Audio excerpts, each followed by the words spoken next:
Yes, Jason Saulnier here. Oh, Interview. hi, hi. Oh, not bad. Ready for you. So, George Lynch, what you been up to these days? Getting ready for a tour and stuff for this summer? Yeah, right now, Lynch Mob is in rehearsals for the MSG Lynch Mob tour this summer. So we're basically crisscrossing the States for about a month, and then we go to Europe. I think possibly South America first, and then go to Europe for another 3 weeks. And the band's myself, Oni Logan, Brian Tichy on drums, and Michael Devin from Michael played with Kenny Wayne Shepherd, and Brian played with Ozzy, Billy Idol, Foreigner. Plays with a lot of different people. So. Good old Brian Tishy. Great drummer. And with that, you're doing workshops too, which I've seen on your website. I think I'm doing a couple of things when I'm out there. Yeah, possibly. Not quite sure.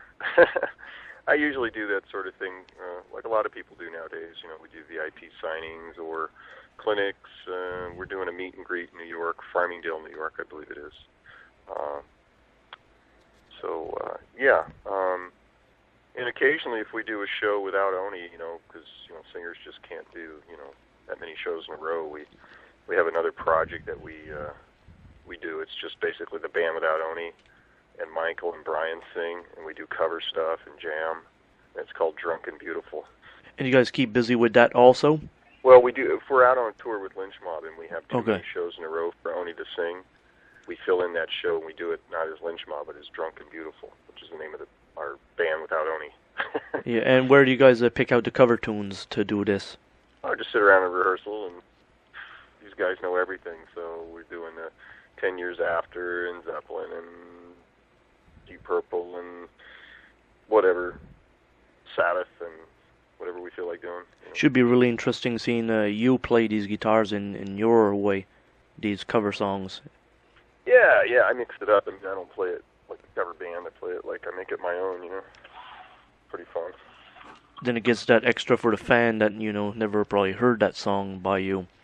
Yeah. Well, I did a cover record a few years ago called Fast and Furious, and that had a bunch of classic cover rock songs on it, so we pulled some of those out as well. And, Lynch Mob on the second record did a Queen song, and Dokken did a Emerson, Lake and Palmer song on one of our records, our Unplugged record. So, we got a few things to pull from.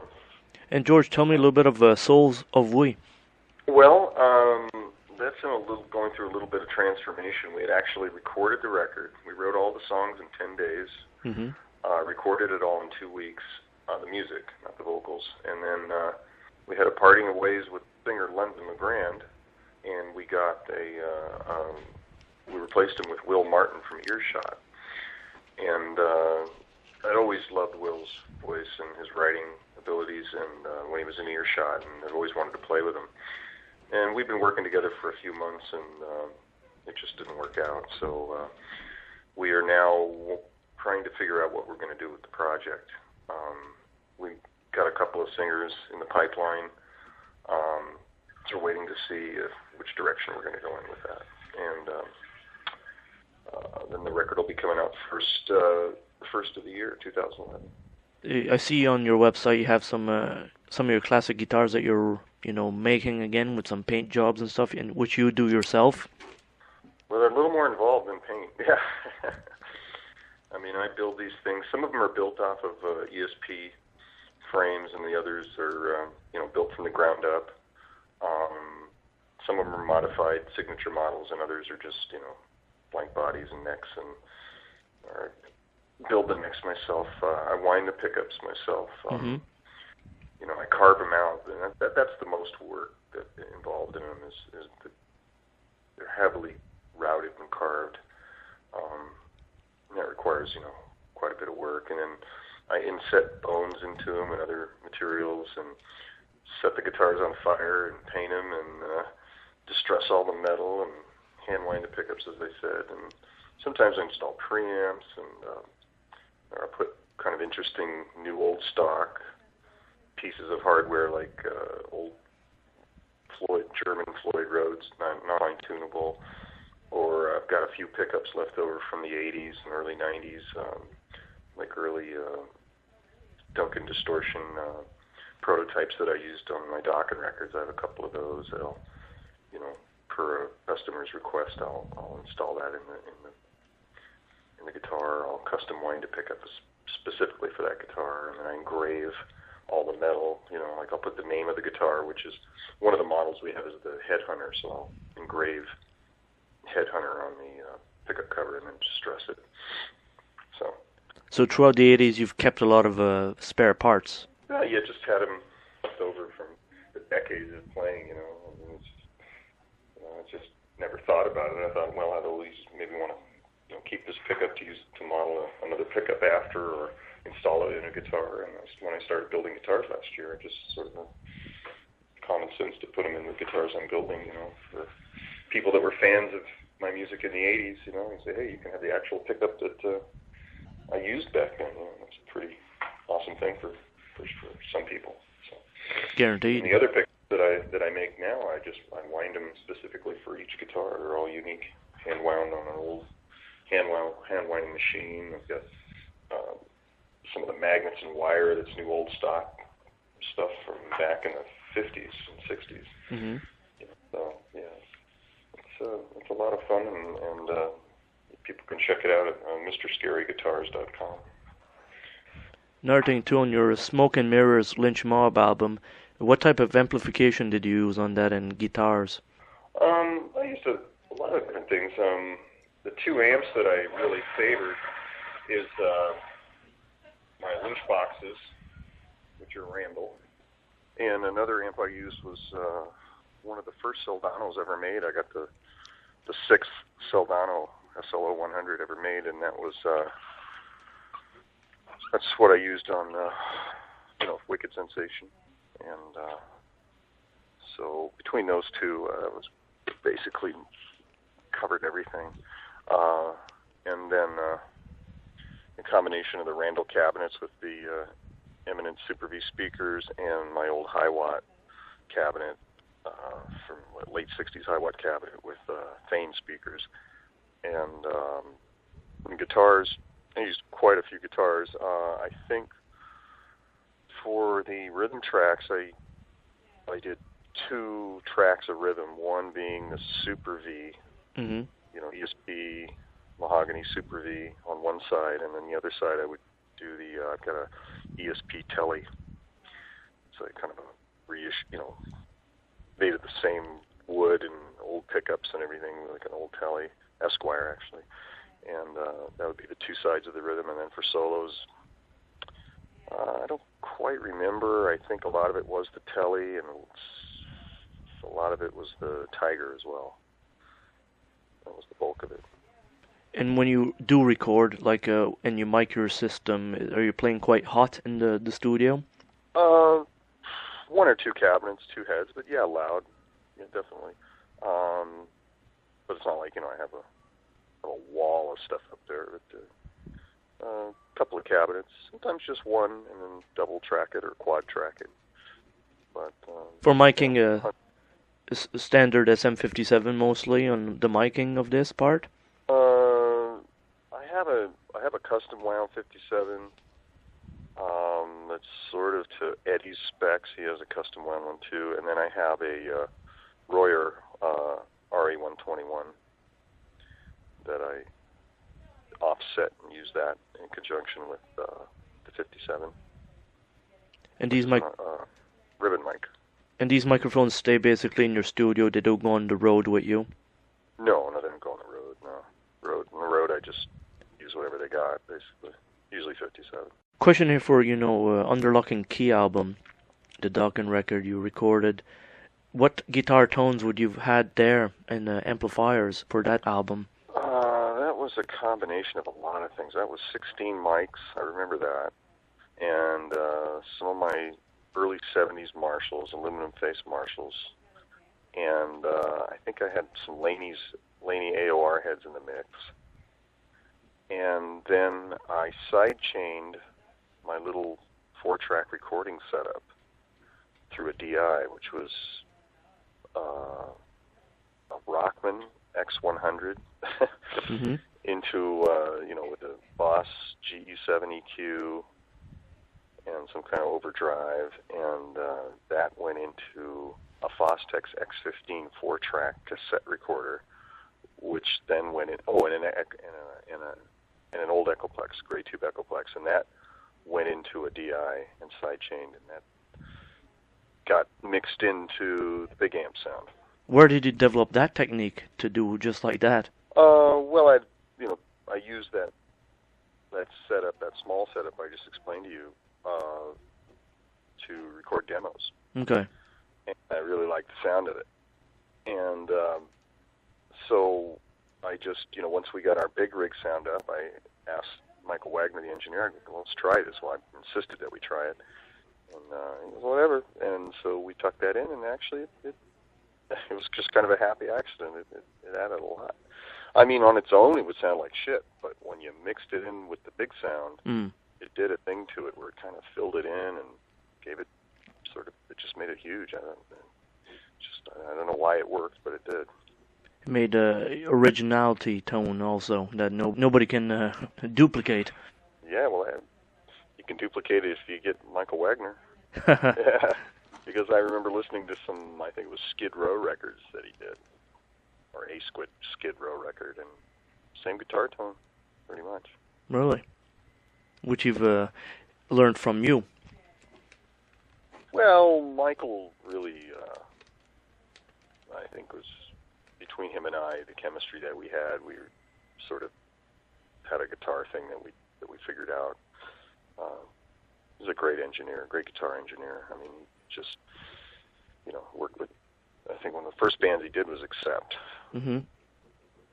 So yeah, I always got good guitar sounds with Michael. What do you think of digital floor units, like for the guitar players now that have preamps right built into these Boss units, let's say in Digitech and stuff like that?